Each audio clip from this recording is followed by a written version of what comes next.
Student optical activity को लेकर बहुत बड़े कंफ्यूजन में होते हैं और वो ये समझते हैं कि शायद किसी कंपाउंड का ऑप्टिकल एक्टिव होने में केवल कायरल कार्बन का ही रोल होता है। नहीं, ऐसा नहीं है। कायरल कार्बन के अलावा भी कुछ हिडन कायरल सिस्टम्स बनते हैं। सबसे पहले हम बात करेंगे कि कायरल कार्बन क्या होता है, कायरल सेंटर क्या होता है। जिसकी चारों वैलेंसी अलग अलग ग्रुप या एटम से सेटिस्फाइड होती है उसे कायरल सेंटर कहते हैं। और यदि ये कार्बन है तो कार्बन कहेंगे। कार्बन के अलावा भी इसका मतलब है कि कायरल सेंटर हो सकते हैं। जैसे अब जरा एक चीज और, यहां पर हम आपसे ये भी बात करेंगे कि केवल कायरल सेंटर होना ही इंपॉर्टेंट नहीं होता है, उसमें सिमेट्री का गायब होना भी इंपॉर्टेंट होता है। यदि इसके अंदर जैसे ये मॉलिक्यूल इसमें प्लेन ऑफ सिमेट्री है तो इसका मतलब है ये कंपाउंड के अंदर दो कायरल सेंटर होते हुए भी ये कंपाउंड ऑप्टिकली इनएक्टिव है।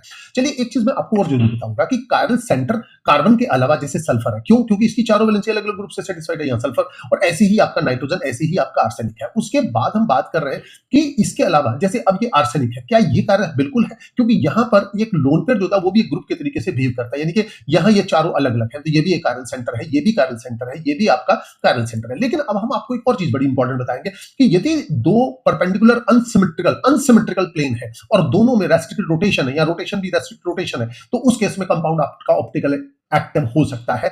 यदि अब देखिए बाइफिनाइल है, ये कंपाउंड में देखिए सबसे पहले दोनों प्लेन परपेंडिकुलर और रोटेशन रेस्ट्रिक्टेड है और अनसिमेट्रिक भी है, तो ये कंपाउंड ऑप्टिकल एक्टिव होगा। यदि हम क्यूमुलिन की बात करें तो क्यूमुलिन के अंदर भी क्या है, ये दोनों प्लेन परपेंडिकुलर है, और यदि ये दोनों प्लेन परपेंडिकुलर है और एसिमेट्रिक भी है तो इसका मतलब है कि रोटेशन रेस्ट्रिक्ट के साथ साथ ये भी कंपाउंड ऑप्टिकल एक्टिव होगा। स्पायरिंग में भी सेम कंडीशन, दो प्लेन दोनों एसिमेट्रिक और दोनों में रेस्ट्रिक्ट रोटेशन भी है, तो ये कंपाउंड ऑप्टिकल एक्टिव है। ऐसे ही एल्काइलिडीन, ये कंपाउंड भी कि दो प्लेन दोनों एसिमेट्रिक, तो ये भी कंपाउंड आपका ऑप्टिकल एक्टिव होगा। तो इसका मतलब यदि इंफॉर्मेशन आपको अच्छी लगेगी तो जरूर आप वीडियो को लाइक करेंगे और चैनल को जरूर सब्सक्राइब करेंगे। Thank you.